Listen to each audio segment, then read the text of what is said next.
Bhatner IAS YouTube channel देखने वाले सभी मित्रों का, विद्यार्थियों का स्वागत है। आज मैं आपको पढ़ाने जा रहा हूँ सिंधु घाटी सभ्यता का तीसरा पार्ट। इससे पहले सिंधु घाटी सभ्यता के 2 पार्ट हो चुके हैं और मुझे लगता है आपको काफ़ी अच्छे लगे होंगे और तीसरा पार्ट भी हम उन्हीं की तरह इंटरेस्टिंग बनाएंगे। तो चलिए मित्रों, हम पढ़ते हैं आज सिंधु घाटी सभ्यता। सिंधु घाटी सभ्यता में जो हमारा आज का विषय रहेगा वो सिंधु निवासियों का आर्थिक जीवन रहेगा। उनका आर्थिक जीवन कैसा था, अर्थव्यवस्था कैसी थी, कैसे जीवन यापन करते थे, उनका व्यापार वाणिज्य किस प्रकार से था, वो सारी चीज़ें आज इसमें हम देखेंगे। सबसे पहले तो हम देखेंगे कि सिंधु निवासियों की जो अर्थव्यवस्था थी अधिशेष थी, यानी कि अधिशेष अर्थव्यवस्था थी, यानी कि सरप्लस अर्थव्यवस्था, यानी उपभोग से भी अधिक वस्तुओं का उत्पादन करना। इसकी जानकारी हमें मिलती है मोहनजोदड़ो से और कालीबंगा से, जो अनाज संग्रहित करने के कोठार हैं जिनमें वो अनाज रखते थे। यानी कि किसी भी अकाल या प्राकृतिक आपदा के समय उन्हें अपने भोजन की या जीने योग्य और भी कोई वस्तुएं हैं, सामग्री हैं, उसकी कमी ना आए, या जिस समय वो काम नहीं कर रहे, उनका जीवन यापन रुका हुआ है, तो वो इन चीज़ों का बाद में इस्तेमाल कर सकें। तो उनकी अर्थव्यवस्था क्या थी? अधिशेष थी। अर्थव्यवस्था अधिशेष होने के कारण ही सिंधु घाटी सभ्यता का नगरीय विकास हो पाया। अर्थव्यवस्था अधिशेष होगी यानी उत्पादन बढ़ेगा, उत्पादन बढ़ने पर ही व्यावसायीकरण होगा और उसके बाद ही नगरों का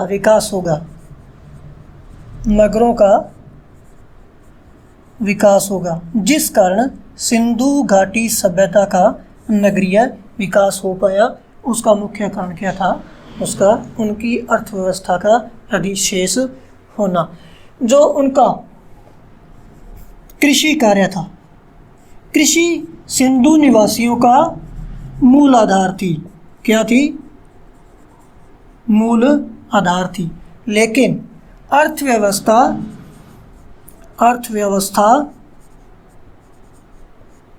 वाणिज्य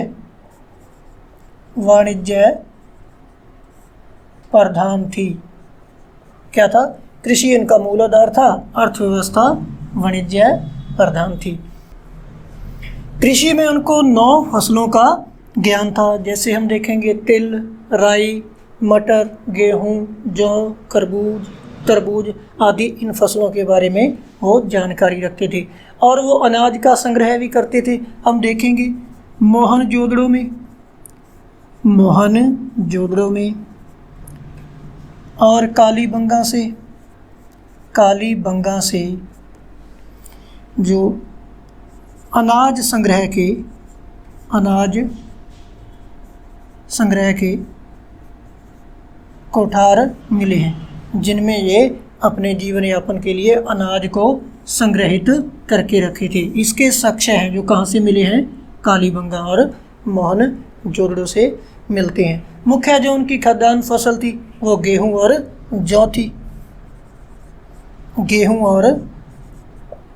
थी उनकी मुख्य खाद्यान्न फसल।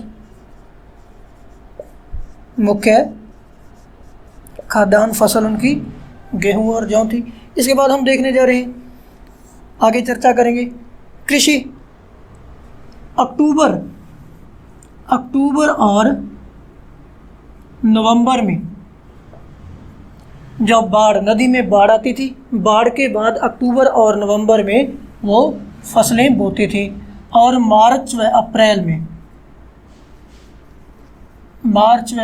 में फसल को काट लिया जाता था। फसल को बोया जाता था अक्टूबर नवंबर में और फसल को काटा जाता था मार्च और अप्रैल में। फसल को काट लिया जाता था। कृषि में वो हल का भी प्रयोग करते थे, यानी कि अर्थव्यवस्था अधिशेष थी। अर्थव्यवस्था अधिशेष तभी होगी जब खेत को जोतने के लिए हल होगा, हल से खेत को जोता जाएगा तभी अर्थव्यवस्था अधिशेष होगी। हल से वो कृषि करते थे, खेती करते थे, और हल में बैलों को जोता जाता था। इसलिए उनका जो पशुओं का महत्व था, सिंधु जो निवासी थे, जो इनकी सभ्यता थी, इस सभ्यता में पशुओं का भी काफ़ी महत्व था, पशुपालन भी करते थे। पशुओं में देखेंगे हम,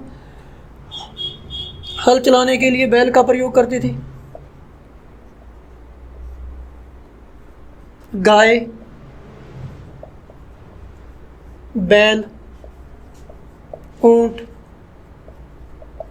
घोड़ा, बकरी आदि पशुओं का ये पालन करती थी। लेकिन हम देखेंगे यहाँ पर गाय, ऊंट और घोड़े के जो साक्ष्य मिले हैं, इनके केवल या तो इनके चित्र मिले हैं या इनकी मृण मूर्तियाँ मिली हैं। लेकिन गाय, ऊंट और घोड़े का कहीं पर भी मोहरों पर अंकन नहीं मिलता। मोहरों पर गाय का, ऊंट का और घोड़े का कहीं पर भी अंकन नहीं मिलता। लेकिन व्याघ्र और हाथी का मोहरों पर अंकन मिलता है। और सिंधु घाटी सभ्यता में कहीं पर भी सिंह का अंकन नहीं मिलता। सिंह का अंकन मेसोपोटामिया सभ्यता में मिलता है। मेसोपोटामिया सभ्यता में मिलता है। एक और काम की बात, सिंधु घाटी सभ्यता में हम देखेंगे दास प्रथा नहीं थी। और यहाँ देखेंगे सिंह का अंकन भी सिंधु घाटी सभ्यता में नहीं मिलता है। पशुओं का काफ़ी महत्व था। पशुओं को जैसे हम देखेंगे, इस प्रकार से पशुपालन होता था। पशुपालन, और इसका महत्व क्या था?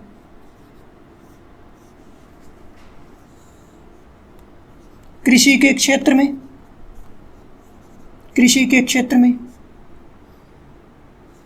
परिवहन क्षेत्र में, विपणन के क्षेत्र में, और भोजन के लिए भी पशुओं का उपयोग होता था। जैसे देखेंगे हम गेहूं की ट्रिटिकम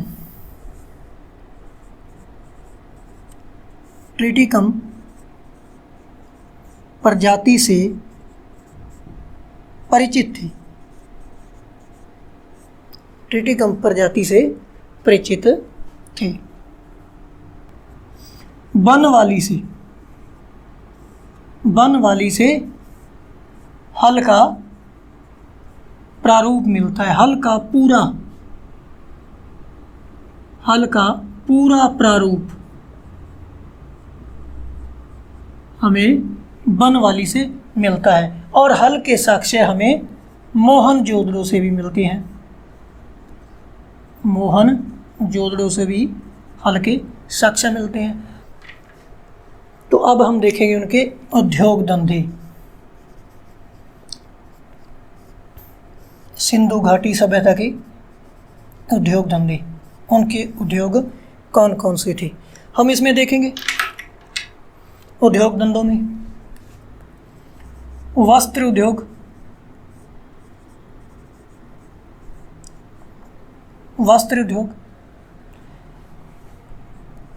मृदभांड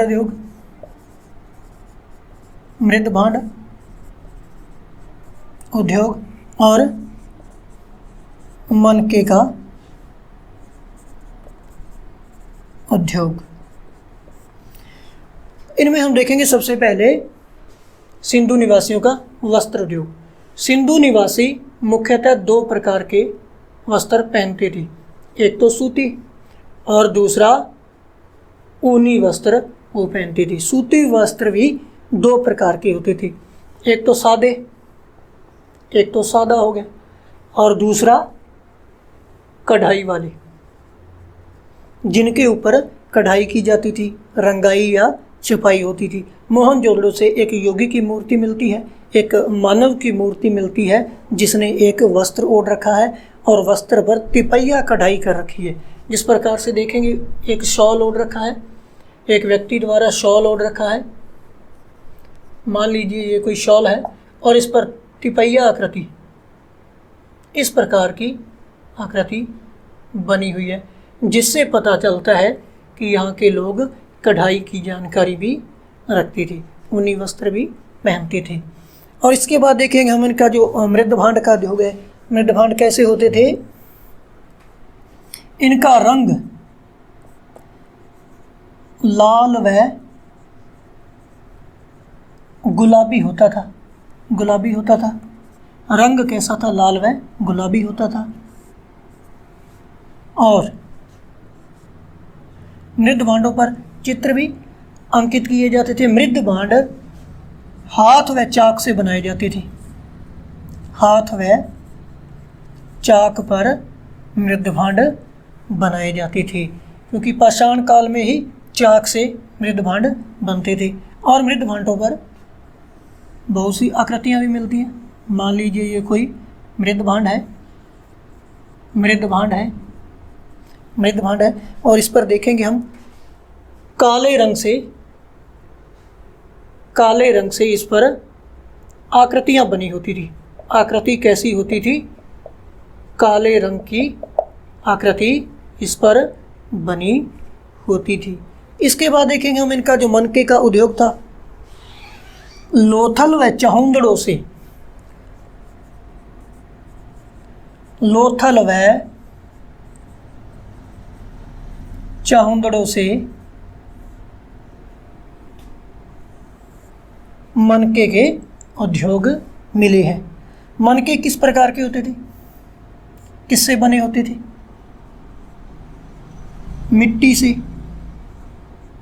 गोमन से,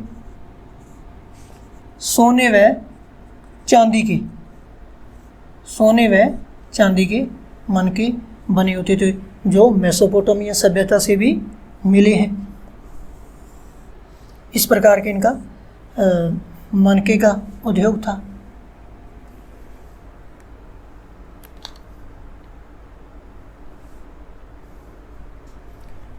फिर सीप उद्योग देखेंगे। बालाकोट से सीप उद्योग के साक्ष्य मिलते हैं। फिर से हम देखेंगे उद्योग धंधों में वस्त्र उद्योग था। वस्त्र उद्योग में वस्त्र कितने प्रकार के थे?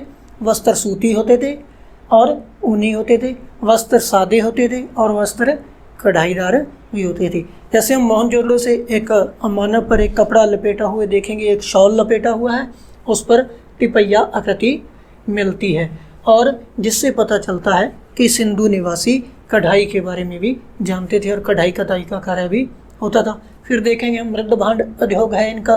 मृदभांड में देखेंगे इनका मृदभांडों का रंग कैसा होता था? लाल व गुलाबी होता था। मृदभांड कैसे बनाए जाते थे? मृदभांड चाक व हाथ से बनाए जाते थे, और मृदभांडों पर काले रंग से आकृतियाँ भी बनी होती थी। फिर मनके का उद्योग है। मनके लोथल व चहुंदड़ों में बनते थे, और मिट्टी, गोमद, सोना, चांदी व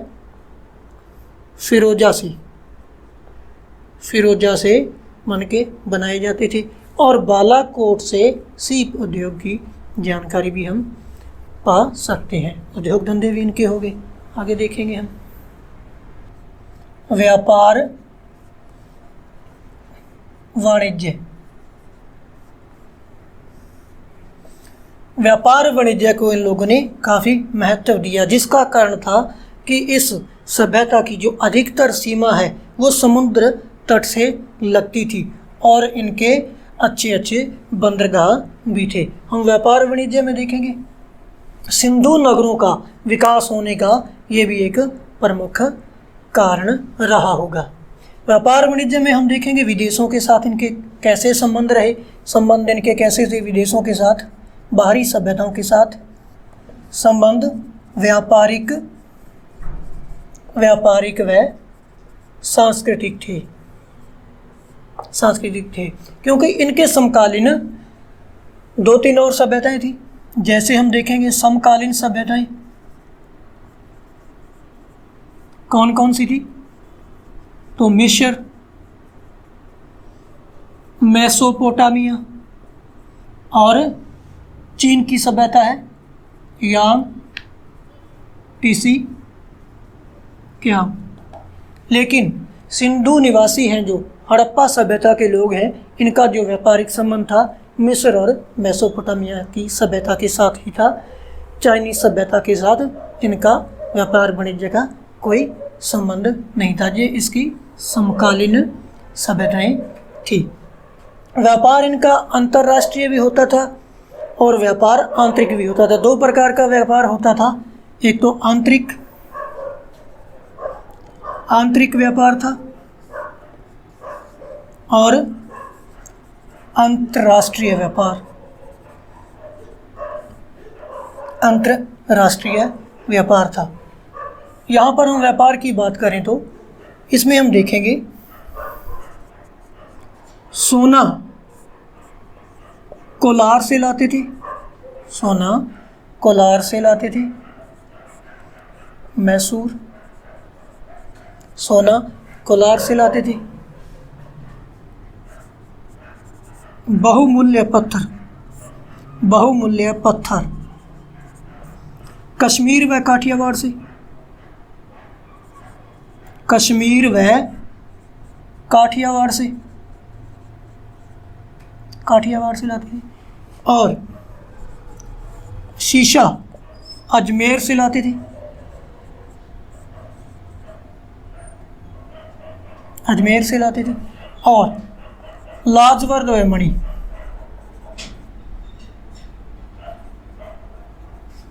अफगानिस्तान से।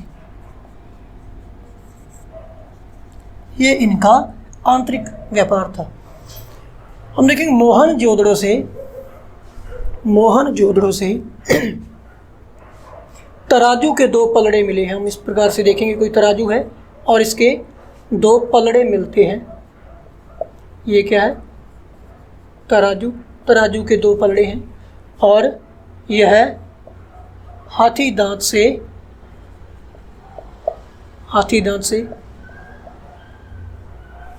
से निर्मित है। और इनके जो बाट व माप थे वो घनाकार आकृति की थी, घनाकार आकृति के थे। मोहनजोदड़ो से मोहनजोदड़ो की एक मोहर से सुमेरियन नाव के साक्ष्य मिलते हैं। हम देखेंगे किसके साक्ष्य मिलते हैं? सुमेरियन नाव के साक्ष्य मिलते हैं, जो इनका विदेशों के साथ व्यापारिक संबंध को दर्शाता है, जो स्पष्ट करता है कि इनका संबंध मेसोपोटामिया सभ्यता के साथ भी था। ये कहाँ से मिली है मोहर? मोहनजोदड़ो से। और ये तराजू के पलड़े भी कहाँ से मिले हैं? मोहनजोदड़ो से ही मिले हैं। सिंधु निवासियों की जो मोहर थी वो व्यापार को सुविधाजनक बनाती थी, क्योंकि जब एक स्थान से दूसरे स्थान को वो अपना जो व्यापारिक सामान है उसे भेजते थे तो उस पर अपनी मोहर लगा देते थे, ताकि एक स्थान से दूसरे स्थान पर ले जाने के लिए सुविधा हो, आसानी हो। तो मोहर का अंकन व्यापारिक सामान पर लगाने के लिए होता था। फिर से हम देख लें इनका जो व्यापार वाणिज्य है, इनका जो संबंध था, विदेशों के साथ संबंध था, वो व्यावहारिक और सांस्कृतिक था। जो इनका व्यापार है वो आंतरिक भी था और अंतर्राष्ट्रीय भी था। आंतरिक व्यापार में हम देखेंगे सोना है कोलार से, बहुमूल्य पत्थर कश्मीर व काठियावाड़ से, शीशा अजमेर से, लाजवर्द मणि अफगानिस्तान से मंगवाते थे। इनके समकालीन 2-3 सभ्यताएं थी, जैसे देखेंगे मिस्र, मेसोपोटामिया, यांकी से क्या। लेकिन इनका जो व्यापारिक संबंध था वो केवल मिस्र और मेसोपोटामिया की सभ्यता के साथ था। यांकी से क्या की सभ्यता से इनका व्यापारिक संबंध नहीं था। और फिर देखेंगे मोहनजोदड़ो से 2 तराजू के पलड़े मिले हैं जो हाथी दांत से निर्मित हैं, और इनके जो बाट माप हैं वो कैसे थे? आकृति में मुख्यतः घनाकार आकृति के होते थे। और एक मोहनजोदड़ो से मुहर पर सुमेरियन नाव के साक्ष्य मिली हैं, सुमेरियन नाव का अंकन मिला है, जिससे पता चलता है कि इनका व्यापार मेसोपोटामिया या किसी विदेशी सभ्यता के साथ रहा होगा। जो इनके मुख्य व्यापारिक केंद्र हैं, हड़प्पा सभ्यता के जो सिंधु सभ्यता के मुख्य व्यापारिक केंद्र,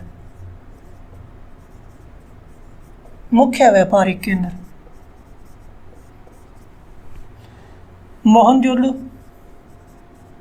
मोहनजोदड़ो, हड़प्पा और लोथल मुख्यतः इनके व्यापारिक केंद्र थी, और इनका जो व्यापार है विदेशी सभ्यताओं के साथ भी था। हम देखेंगे जो लोथल था एक प्रमुख बंदरगाह था, इस प्रकार से हम देखेंगे। यहाँ पर हड़प्पा सभ्यता है, हड़प्पा व मोहनजोदड़ो है। हड़प्पा रावी नदी के तट पर है और मोहनजोदड़ो सिंधु नदी के तट पर है, और यहाँ पर लोथल है, यो क्या था, एक बंदरगाह रहता है हड़प्पा सभ्यता का। हड़प्पा सभ्यता का ये तीनों ही प्रमुख व्यापारिक केंद्र थे। और लोथल से जो भी विदेशों से हम देखेंगे, यहाँ पर मेसोपोटामिया सभ्यता है और यहाँ पर मगन बंदरगाह है और यहाँ पर दिलमुन बंदरगाह है, और यहाँ पर देखेंगे हम सुत्कांगेडोर, बलूचिस्तान में सुत्कांगेडोर है। जो बाहरी विदेशों से सामान आता था वो यहाँ पर लोथल बंदरगाह पर उतार दिया जाता था। आगे पशुओं के द्वारा, गाड़ियों के द्वारा उसे राजस्थान, हरियाणा और पंजाब में जो क्षेत्र हैं, पशुओं के द्वारा, बैलगाड़ियों के द्वारा उस माल को आगे पहुंचा दिया जाता था। फिर हम देखेंगे जो यहाँ से माल निर्यात किया जाता था, जो वस्तुएं यहाँ से निर्यात की जाती थी वो थलीय क्षेत्र से भी की जाती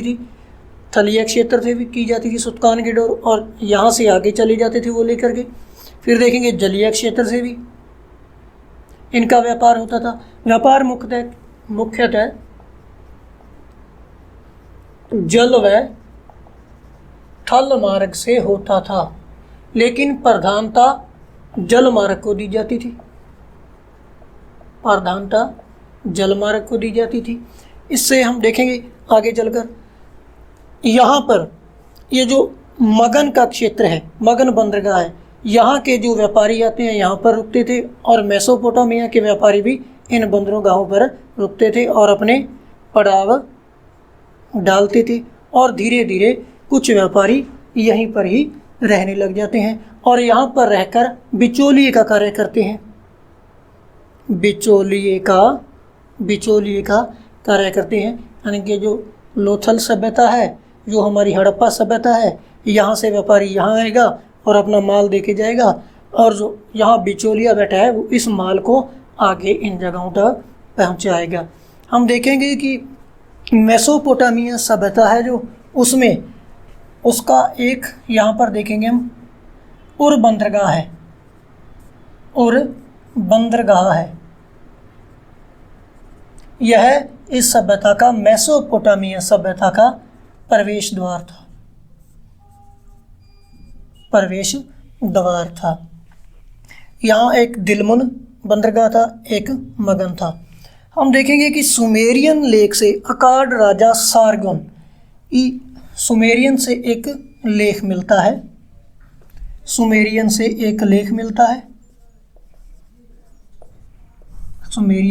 एक लेख मिलता है सारगोन का, जिसका काल है 2400 से लेकर 1750 ईसा पूर्व यानी BC।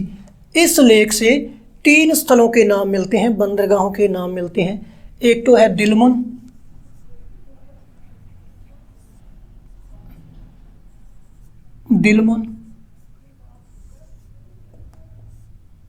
दूसरा मगन, तीसरा मेलुहा। दिलमुन की जो पहचान की गई है वो बहरीन से की गई है, बहरीन से की गई है। और मगन की जो पहचान की गई है वो मकरान या ओमान से की गई है। और जो मेलुहा है इसकी पहचान हमारे सिंध प्रदेश से की गई है, सिंध क्षेत्र से की गई है, जिससे पता चलता है कि मेसोपोटामिया सभ्यता का हड़प्पा सभ्यता के साथ व्यापारिक संबंध था। यहाँ पर मिस्र की भी सभ्यता थी, नील नदी के किनारे, नील नदी के किनारे मिस्र की सभ्यता भी थी अफ्रीका में। फिर हम देखेंगे जो आयात निर्यात किन वस्तुओं का होता था। यहाँ से हमने पहले देखा है कि चौहंदड़ों में, चौहंदड़ो वर्तमान में पाकिस्तान में है, पाकिस्तान में आ जाता है। मान लीजिए यहाँ पर चौहंदड़ो है, चौहंदड़ो में मनके बनाने का, मनके बनाने का केंद्र था या उद्योग था, या लाजवर्द मणि या मनके चौहंदड़ो में बनाए जाते थे। और यही मनके मेसोपोटामिया से मिले हैं, मनके मेसोपोटामिया से मिले हैं। और ये मेसोपोटामिया के लोग इनका आयात करते थे, जिससे पता चलता है कि यहाँ पर जो लाजवर्द मणि या मनके मिले हैं उनका आयात मेसोपोटामिया के लोग हैं वो कहाँ से करते थे, हड़प्पा सभ्यता से करते थे। क्योंकि चौहंदड़ों में इन मनके बनाने वाले औद्योगिक केंद्रों का क्या था, उद्योग था। और जो निर्यात करते थे मनके, खानेदार मनके व बटन, ये मेसोपोटामिया सभ्यता के लोग क्या करते थे, निर्यात करते थे, निर्यात करते थे सिंधु निवासियों को। और सिंधु निवासी थे, जो सिंधु घाटी के लोग थे, वो मोर पक्षी का निर्यात भी करते थे यहाँ पर मेसोपोटामिया के लोगों को। और जिसे मोर को हाजा कहा जाता था, मोर को हाजा पक्षी के नाम से जाना गया है। और इनका जो व्यापार वाणिज्य था, व्यापार करने का जो माध्यम था, उस समय मुद्रा का निर्माण नहीं हुआ था, तो वस्तु विनिमय के माध्यम से, वस्तु विनिमय से इनका व्यापार होता था। व्यापार का माध्यम क्या था, वस्तु विनिमय ही व्यापार का माध्यम था। फिर से हम देखेंगे, रिपीट करेंगे, सिंधु घाटी सभ्यता का जो व्यापार वाणिज्य है वो किस प्रकार से चलता था, कहाँ कहाँ वो अपना आयात निर्यात करते थे। हम देखेंगे कि यहाँ पर सिंधु नदी है, सिंधु नदी के तट पर मोहनजोदड़ो, हड़प्पा और लोथल जो इसके प्रमुख व्यापारिक नगर हैं। और यहाँ से लोथल में हम देखेंगे कि बाहर से कोई भी माल आयात होता था तो यहाँ पर एक प्रमुख बंदरगाह था, और उससे माल आगे जो पूरा स्थल है सिंधु घाटी सभ्यता के राजस्थान में है, जैसे कालीबंगा है, हरियाणा में बनवाली है, पंजाब में रोपड़ है, यहाँ पर बैलगाड़ियों के द्वारा माल को आगे पहुँचाया जाता था। और चौहंदड़ों में मनके बनाने के जो कारखाने हैं, केंद्र हैं, जो मनके बनाने के औद्योगिक केंद्र हैं, वही मनके मेसोपोटामिया सभ्यता में उनका जो मिलता है, उल्लेख मिलता है, जिससे पता चलता है कि ये मनके मेसोपोटामिया सभ्यता को निर्यात करते थे। और सुल्तान गेडोर भी एक व्यापारिक बस्ती के रूप में विकसित हुआ था, ये भी एक बंदरगाह का काम करता था। और यहाँ पर मगन बंदरगाह था, और आगे एक दिलमुन बंदरगाह था। और इसके बाद देखेंगे मेसोपोटामिया सभ्यता में उर बंदरगाह था, जो इनका मेसोपोटामिया सभ्यता का प्रवेश द्वार रहता है।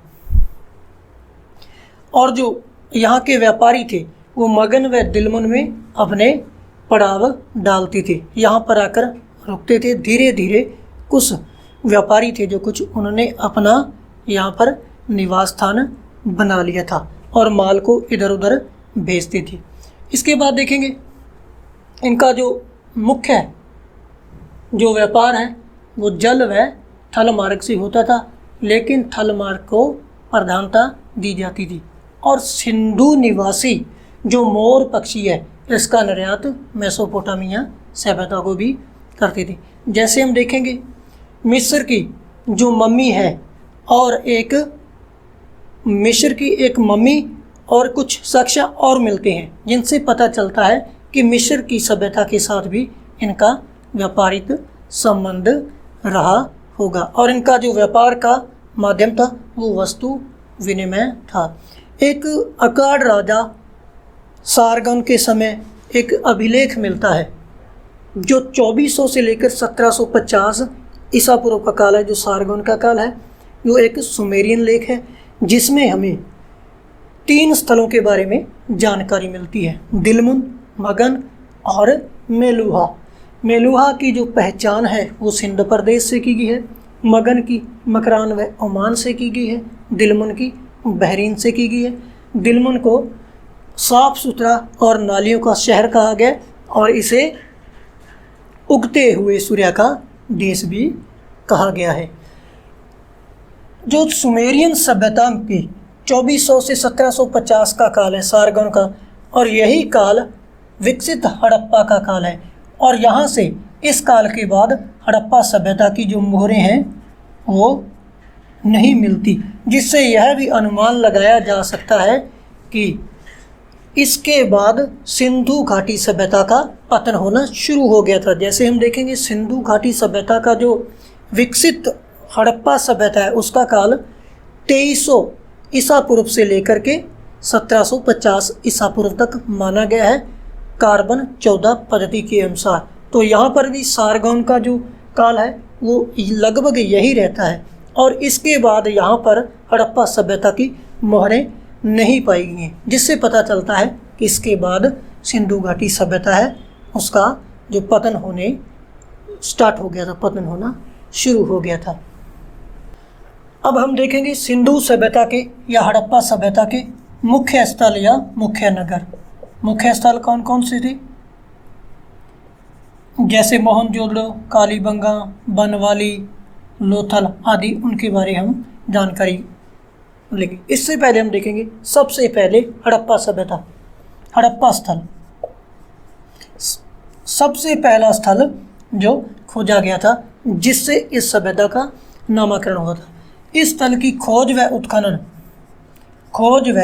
उत्खनन जॉन मार्शल व दयाराम साहनी द्वारा की गई। दयाराम साहनी द्वारा की गई। कब की गई? 1921 में इसकी खोज की जाती है। और यह स्थल किस नदी के तट पर था? रावी नदी के बाएं तट पर, रावी नदी के दाएं तट पर स्थित था। दाएं तट पर स्थित था क्योंकि हम देखेंगे जितने भी सभ्यता के स्थल खोजे गए हैं वो नदियों के किनारे ही खोजे गए, क्योंकि इन्हीं नदियों में जब बाढ़ आती थी तो ये कृषि कार्य अपना करते थे, कृषि फसलें वगैरह बोते थे और पानी की आसानी होती थी, पशुपालन भी इनका हो जाता था। तो हम देखेंगे जो हड़प्पा सभ्यता है, हड़प्पा सभ्यता से एक दुर्ग टीला, एक नगर टीला मिला है, 2 टीले मिले, जिसे मर्टिमर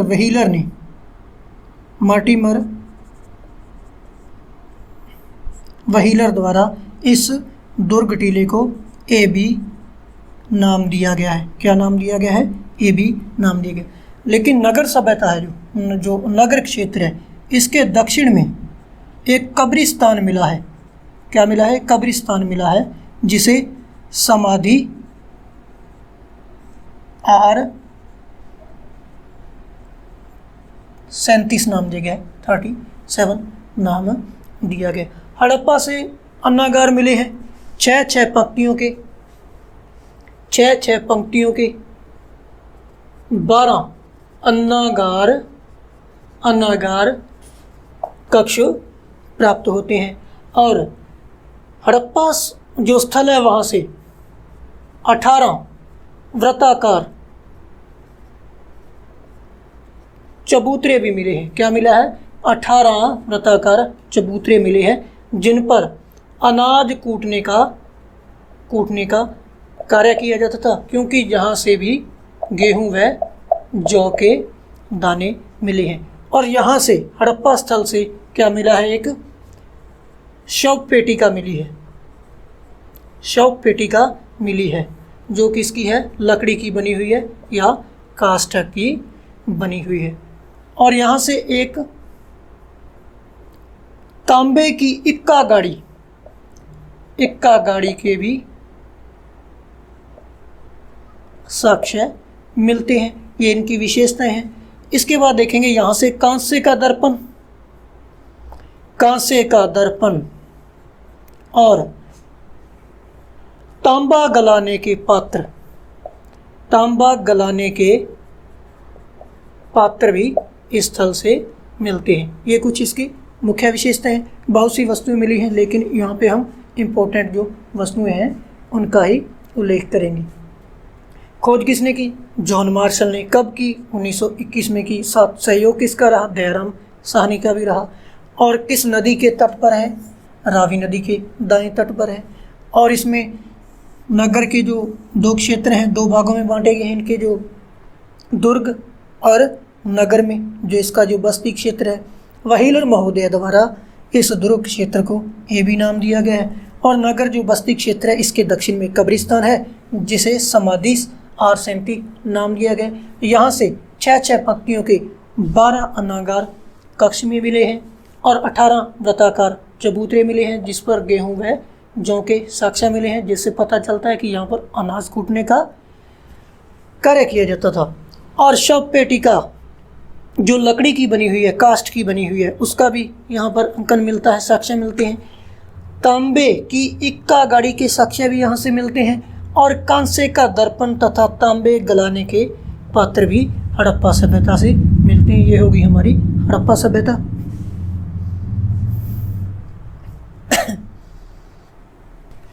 इसके बाद हमारा अगला स्थल है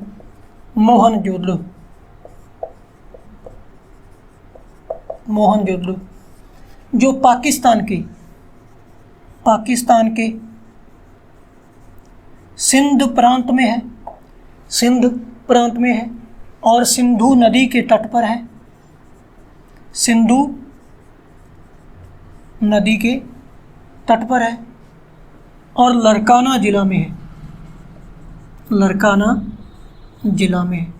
जो हड़प्पा का स्थल था वो साहिवाल जिले में था और पाकिस्तान जो पंजाब का क्षेत्र है उसमें वो था।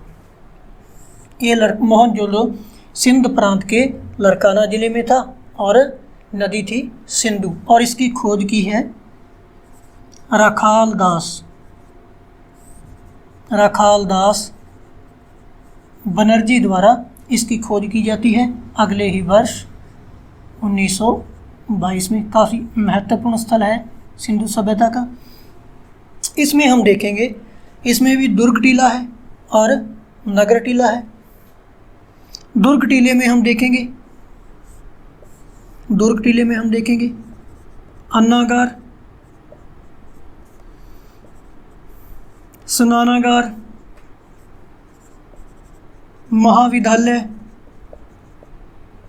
और पुरोहित आवास के साक्ष्य मिलते हैं। स्नानागार एकमात्र जो स्नानागार दुर्ग के अंदर है, सिंधु सभ्यता का हड़प्पा सभ्यता एकमात्र पूरा स्थल है जिसमें दुर्ग के अंदर अन्नागार के जिसमें सिंधु सभ्यता का एकमात्र पूरा स्थल जिसमें दुर्ग के भीतर अन्नागार के साक्ष्य पाए गए हैं। और सिंधु जो मोहनजोदड़ो है, मोहनजोदड़ो का जो बस्ती क्षेत्र है, पूर्व टीला है, यहाँ से कांस्य की नृत्यके की मूर्ति पाई गई है और यहीं से सूती कपड़े में एक चाकू की लपेटी होने की साक्ष्य भी मिलते हैं। यहाँ से एक महाविद्यालय के साक्ष्य मिलते हैं। यहाँ से हाथी का कपालखंड, हाथी का कपालखंड और घोड़े के दांत, स्तूप टीले के साक्ष्य, स्तूप टीले के साक्ष्य भी यहाँ से मिलते हैं। बहुत सी वस्तुएं, जैसे हम देखें कि सर्वाधिक जो मोहरें हैं, सर्वाधिक मोहरें कहाँ से मिलती हैं? मोहनजोदड़ो से मिलती हैं। अगर देखा जाए तो सर्वाधिक अभिलेख युक्त मोहरें कहाँ से मिलती हैं? उनका जो हमें साक्ष्य प्राप्त होते हैं अभिलेख युक्त मोहरों के, वो हड़प्पा सभ्यता से होते हैं। अगर पूछा जाए सर्वाधिक मोहरें, तो सर्वाधिक मोहरें हमें मोहनजोदड़ो से ही प्राप्त होती हैं। फिर से हम देखेंगे मोहनजोदड़ो में कहाँ पर स्थित है? पाकिस्तान के सिंध प्रांत में। नदी कौन सी है? सिंधु है। इसकी खोज कब होती है?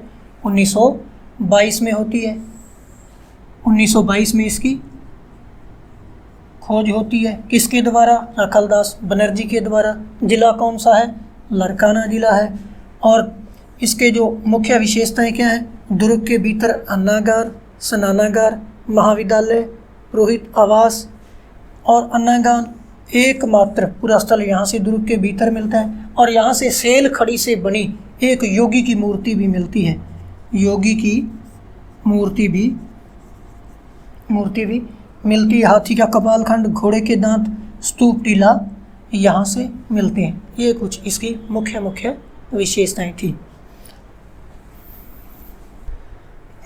अगला जो स्थल है हमारा चनहुदड़ो, यह भी पाकिस्तान का सिंध प्रांत है। वहाँ से ये स्थल खोजा गया है और सिंधु नदी के ही तट पर है। इसकी खोज NG मजूमदार द्वारा की जाती है। खोज किसके द्वारा की जाती है? NG मजूमदार के द्वारा की जाती है। इसकी हम विशेषताएं देखेंगे। जैसे यहाँ पर दुर्गीकरण की, यानी दुर्गीकरण या दुर्ग के साक्ष्य यहाँ से नहीं मिलती। और सिंधु घाटी सभ्यता का, जो सिंधु घाटी सभ्यता है, पूरी सिंधु घाटी सभ्यता का ये क्या था? औद्योगिक केंद्र था। यहाँ पर मुद्रा बनाने का कार्य किया जाता था। मुद्रा निर्माण यहीं पर होता था। मनके बनाने के कारखाने थी, कारखाने यहाँ से मिलते हैं, कारखाने यहाँ से मिलते हैं। और सौंदर्य प्रसाधन सामग्री है, जो सौंदर्य प्रसाधन सामग्री के साक्ष्य भी यहाँ से मिलते हैं। और चहुंदड़ो से झोंकर व झांकर संस्कृति के साक्ष्य भी हमें चहुंदड़ो से मिलते हैं। मतलब पराक, झोंकर झांकर संस्कृति को पराक हड़प्पा सभ्यता के समान माना जाता है। फिर से हम देखेंगे इनकी मुख्य चीज़ें। यहाँ पर दुर्गीकरण का अवशेष नहीं मिलता है। सिंधु घाटी सभ्यता का ये प्रमुख उद्योग था। यहाँ से झोंकर व झांकर संस्कृति के साक्ष्य मिलते हैं। मनके बनाने के कारखाने भी यहाँ से मिलते हैं। मुद्रा का निर्माण भी चहुंदड़ो में होता था। सौंदर्य प्रसाधन सामग्री और लिपस्टिक के साक्ष्य भी चहुंदड़ो से मिलते हैं।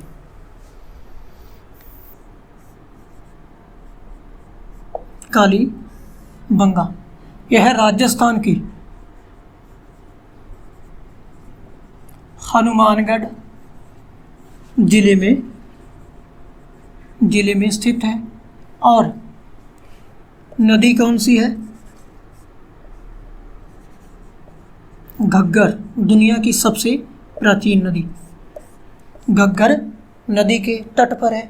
इसकी जानकारी, जो कालीबंगा स्थल है, इसकी जानकारी देने वाला सर्वप्रथम व्यक्ति जानकारी टेसीतोरी द्वारा दी जाती है सर्वप्रथम। और इसकी खोज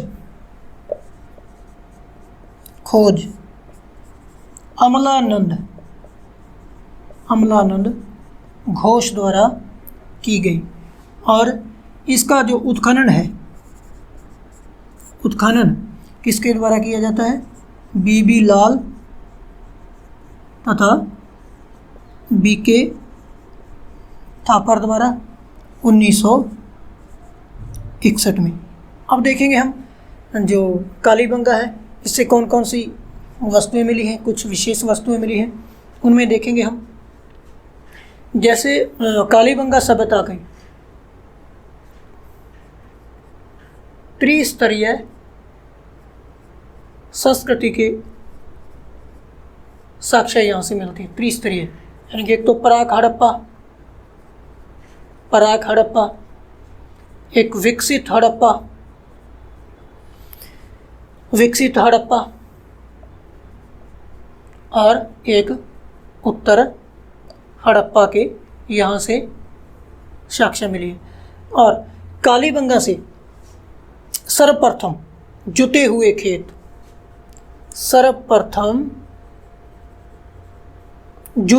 खेत के साक्ष्य हमें कालीबंगा से मिलते हैं। और कपास के साक्ष्य भी हमें सर्वप्रथम कालीबंगा से मिलते हैं। और यहाँ से एक मेसोपोटामिया की बेलनाकार मुहर भी प्राप्त होती है, जिनके विदेशों के साथ व्यापार को दर्शाती है। इसके बाद देखेंगे इनके जो भवन थे कच्ची ईंटों के बने हुए थे, क्योंकि मकान थे हड़प्पा सभ्यता में पक्की ईंटों से बनते थे, लेकिन इनके भवन हैं जो कच्ची ईंटों से बने हुए थे। कच्ची ईंटों से कालीबंगा के भवन हुए थे, जिसके कारण स्टुअर्ट पिगट के द्वारा इस स्थल को दीनहीन बस्ती कहा गया है। दशरथ शर्मा द्वारा कालीबंगा को इस सभ्यता की तीसरी राजधानी भी कहा गया है। बहुत सी विशेषताएं हैं इसकी, लेकिन मुख्य विशेषताएं कालीबंगा की यही है। और देखेंगे हम ऊंट की हड्डी के साक्ष्य, जो ऊंट की हड्डियां हैं उसके साक्ष्य भी मिलते हैं। और खोपड़ी की शल्य चिकित्सा के प्रमाण भी हमें कालीबंगा से मिलते हैं। फिर से हम एक बार इसको रिपीट कर लेंगे। जो कालीबंगा है राजस्थान के हनुमानगढ़ ज़िले में है। और नदी कौन सी है? घाघरा नदी के तट पर है। और जानकारी टेसी तोरी के द्वारा दी जाती है। और इसकी खोज किसके द्वारा की जाती है? अमलानंद घोष के द्वारा। और इसका उत्खनन का कार्य है जो बीबी लाल तथा बीके थापर द्वारा किया जाता है। कब किया जाता है? 1961 में। और यहाँ से ऊँट की हड्डियाँ, खोपड़ी के शल्य चिकित्सा के साक्ष्य तथा सर्वप्रथम जुते हुए खेत के साक्ष्य, कपास के साक्ष्य और मेसोपोटामिया की एक बेलनाकार मोहर के साक्ष्य भी यहाँ से मिलते हैं। और कालीबंगा है, जो कालीबंगा में जो मकान थे, भवन थे, वो कच्ची ईंटों से हैं। बाकी पूरी सभ्यता में पक्की ईंटों से इनके जो भवन निर्माण की जानकारी मिलती है। और यहाँ पर त्रिस्तरीय संस्कृति के अवशेष मिलते हैं, पराक हड़प्पा, विकसित हड़प्पा और उत्तर हड़प्पा। इस प्रकार से हमारा जो कालीबंगा का पुरास्थल है ये पूर्ण हो गया। हमारा अगला जो पुरास्थल है वो है सुतका गेडोर, पाकिस्तान के बलूचिस्तान में स्थित है। यह एक व्यापारिक बस्ती के रूप में विकसित था। और यहाँ से एक प्राकृतिक चट्टान पर एक दुर्ग के साक्ष्य मिलते हैं। और यह सिंधु सभ्यता का, हड़प्पा सभ्यता का सबसे पश्चिमी छोर रहता है और यह बंदरगाह का काम करता है। इसके बाद अगला जो हमारा स्थल है वो रहेगा धौलावीरा।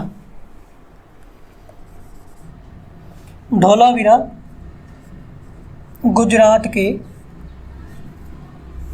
के भचाऊ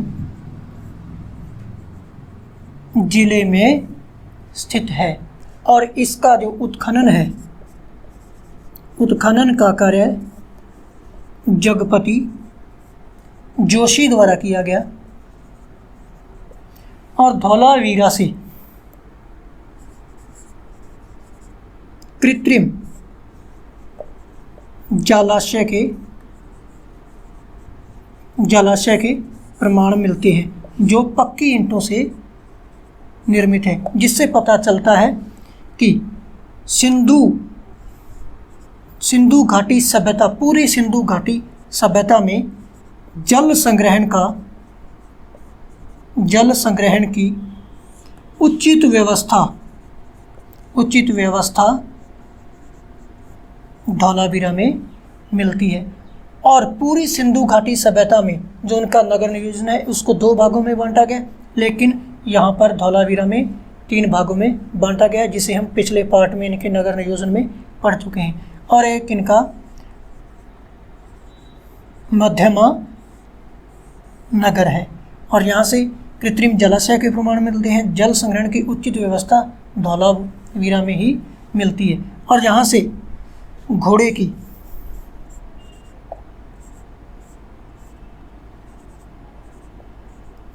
की हड्डियाँ भी मिलती हैं तथा श्वेत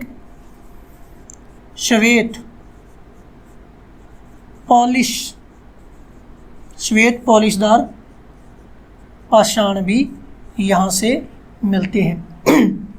धौलावीरा कहाँ पर स्थित है? गुजरात के भचाऊ जिले में। इसका उत्खनन किसके द्वारा कराया गया? जगपति जोशी के द्वारा। कृत्रिम जलाशय के प्रमाण कहाँ से मिलते हैं? धौलावीरा में, जो पक्की ईंटों से निर्मित है, जो पूरी सिंधु घाटी सभ्यता की जल संग्रहण की उचित व्यवस्था का सूचक है या उसको दर्शाता है। और मध्यम नगर है जो नगर नियोजन में, वो केवल धौलावीरा से ही मिलता है। और घोड़े की हड्डियाँ तथा श्वेत पॉलिशदार जो पाषाण हैं वो भी धौलावीरा से ही मिलते हैं। धौलावीरा का शाब्दिक अर्थ होता है सफ़ेद कुआं। इसके बाद है कोट दीजी, जिसकी खोज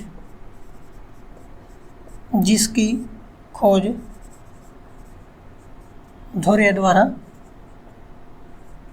की जाती है। किसके द्वारा? धुरे द्वारा की जाती है। इसकी एक चीज़ महत्वपूर्ण है, यहाँ पर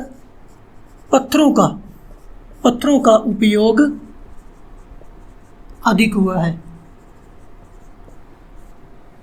संभवतः यहाँ पर पाषाण काल यानी पाषाण सभ्यता का अंत और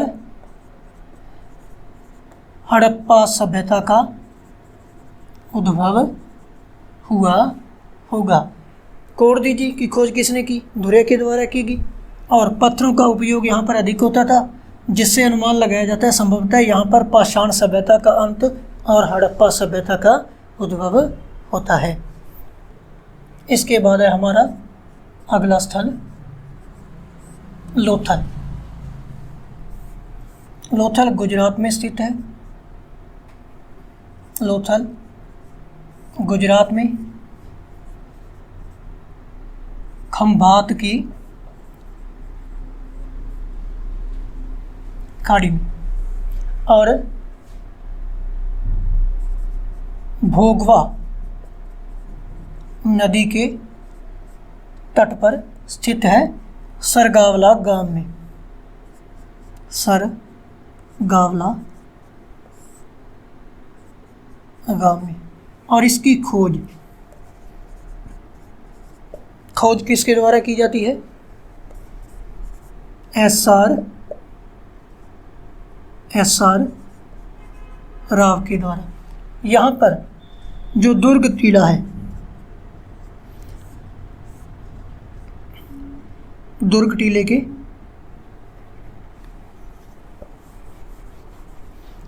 जो पूर्वी टीला है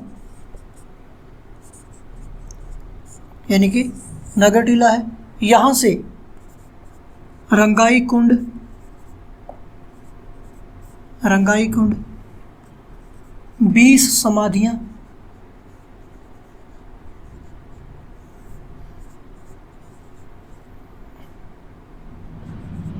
गुरिल्ला के साक्ष्य या बारहसिंगा, बारहसिंगा के साक्ष्य भी मिले हैं। यहाँ से एक जो लोथल स्थल है, लोथल से एक फारस की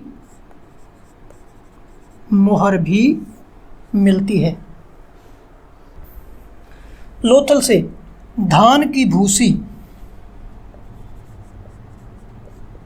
धान की भूसी व बाजरे के साक्ष्य भी मिलती है। हम देखेंगे लोथल गुजरात में खंभात की खाड़ी में स्थित है और भोगवा नदी के तट पर है और सरगावला गांव में। इसकी खोज किसके द्वारा की जाती है? SR राव के द्वारा की जाती है। और यहाँ पर धान की भूसी व बाजरे के साक्ष्य मिलते हैं। और इसका जो पूर्वी टीला है वहाँ से रंगाई कुंड, 20 समाधियाँ, गुरिल्ला व बारहसिंगा के साक्ष्य भी मिलते हैं। और यहाँ से फारस की मोहर भी मिलती है जो इसके विदेशी व्यापार को दर्शाती है। और लोथल की सबसे बड़ी विशेषता है कि यह इस हड़प्पा सभ्यता का सबसे प्राचीन बंदरगाह है जिससे पश्चिमी देशों के साथ इसका व्यापारिक संबंध रहता है। इसमें हम देखेंगे यहाँ से एक डॉक यार्ड मिला है, डॉक यार्ड यानी कि यहाँ से गोदीवाड़ा मिला है, एक बंदरगाह स्थल मिला है। लोथल से गोदीवाड़ा के साक्ष्य मिलते हैं यानी कि डॉक यार्ड के साक्ष्य मिलते हैं। गुजरात में लोथल से गोदीवाड़ा और डॉक यार्ड के साक्ष्य मिलते हैं। हम यहाँ पर मैप पर देखेंगे गोदीवाड़ा जो 236 इंटू 14 मीटर, 236 इंटू 14 मीटर का बना है जो पक्की ईंटों से निर्मित है। और नदी से एक नहर द्वारा इसमें पानी आता था और जो विदेशों से जहाज आते थे वो इस नहर के द्वारा इस गोदीवाड़ा में प्रवेश करते थे और जहाज़ों से सामान को उतारकर इन गोदाम में रख दिया जाता था। और बाद में इन गोदामों से माल निकालकर बैलगाड़ी द्वारा कालीबंगा और राजस्थान, पंजाब और हरियाणा के जितने भी स्थल है वहाँ पर इस सामान को भेजा जाता था। और गोदीवाड़ा के नज़दीकी नहर के प्रवेश द्वार के पास एक श्रमिक आवास था, यहाँ पर श्रमिक रहते थे और ये नहर का प्रवेश द्वार है। और जल निकास प्रणाली के लिए, जल निकास के लिए यहाँ पर नाली की व्यवस्था थी जो यहाँ से वापस नदी में चला जाता था। और यहाँ पर एक बाजार था। इस प्रकार से था लोथल का गोदीवाड़ा या डॉक यार्ड। और हमारा ये लोथल स्थल है ये पूरा हुआ।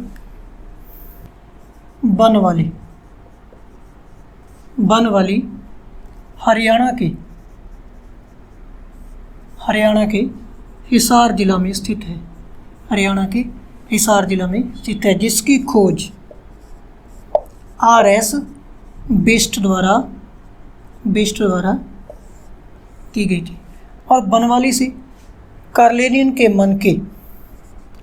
के मनके मिले हैं जिन पर सोने व चांदी की परत चढ़ाई गई थी, जिससे पता चलता है कि यह कोई जौहरी का आवास रहा होगा। और जहाँ पर बनवाली में जल निकास प्रणाली का अभाव रहता है। और बनवाली की जो सड़कें तारांकित थी तथा बनवाली से एक मकान के अंदर धावन पात्र के साक्ष्य भी मिले हैं, धावन पात्र के साक्ष्य मिलते हैं, जिससे पता चलता है किसी धनी सौदागर का यह गृह रहा होगा। और यहाँ से उच्च कोटि के जौ के दाने भी मिलते हैं। बनवाली से एक हल का पूरा प्रारूप भी मिलता है। खोज किसके द्वारा की गई? RS बिस्ट के द्वारा। कहाँ पर? हरियाणा के हिसार जिला में। यहाँ पर जल निकास प्रणाली जो सिंधु सभ्यता की मुख्य विशेषता है उसका अभाव रहता है। सड़कें तारांकित थी यहाँ की, और एक मकान से यहाँ पर धावन पात्र जिसे हम वॉश बेसिन बोलते हैं उसके साक्ष्य मिलते हैं, और उच्च कोटि के जौ के दाने भी यहाँ से मिलते हैं। और एक मकान से मनके मिले हैं जिन पर सोने व चांदी की परत चढ़ाई हुई है, जिससे हम अनुमान लगाते हैं कि यह किसी जौहरी का आवास रहा होगा। इसके बाद देखेंगे हम रोपड़। रोपड़ स्थल यह पंजाब में है, और यहाँ की एक विशेषता मानव व कुत्ते को एक साथ कब्र में दफनाया गया है। रोपड़ कहाँ पर है? पंजाब में स्थित है, और यहाँ की विशेषता मानव व कुत्ते की एक कब्र मिली है जिसमें दोनों को एक साथ दफनाया गया है। इसी के साथ हमारे सिंधु घाटी सभ्यता के जो मुख्य स्थल हैं वो पूरे होते हैं, और हम देखेंगे कि सिंधु घाटी सभ्यता का पतन कैसे होता है। सिंधु घाटी सभ्यता का पतन। सिंधु घाटी सभ्यता का जो चरमोत्कर्ष था वो 2300 ईसा पूर्व से लेकर 1750 ईसा पूर्व था। इसके बाद जो सभ्यता आती है वो वैदिक सभ्यता रहती है, जिसमें 200-250 वर्षों का अंतर रहता है। KRU कनेडी के अनुसार सिंधु घाटी सभ्यता को मलेरिया जैसी महामारी द्वारा ध्वस्त कर दिया। जैसे भी हम देख सकते हैं कि वर्तमान में कोरोना जैसी महामारी चलती है, उसकी वजह से पूरी सभ्यता के विनाश होने का डर बना हुआ है। उसी प्रकार से बाढ़ से कोई पूरी सभ्यता नष्ट नहीं मानी जाती। हो सकता है कि उस समय मलेरिया जैसी कोई भयंकर बीमारी चली हो जिसकी वजह से यह सभ्यता ध्वस्त हुई हो। और अमलानंद घोष इस सभ्यता के पतन का कारण जलवायु परिवर्तन को मानते हैं। व्हीलर द्वारा इस सभ्यता के पतन का कारण बाहरी आक्रमण या आर्यों के आक्रमण को माना गया है। इसके पतन का कारण देखेंगे KRU कनेडी के अनुसार मलेरिया जैसी महामारी की वजह से इस सभ्यता का पतन होता है। अमलानंद घोष के अनुसार जलवायु परिवर्तन रहा होगा, और व्हीलर के द्वारा बाहरी आक्रमण या आर्यों के द्वारा इस सभ्यता का अंत कर दिया गया। इसी के साथ हमारी यह सिंधु घाटी सभ्यता इतिहास विषय में पहला टॉपिक पूरा होता है। सभी विद्यार्थियों का समय देने के लिए धन्यवाद।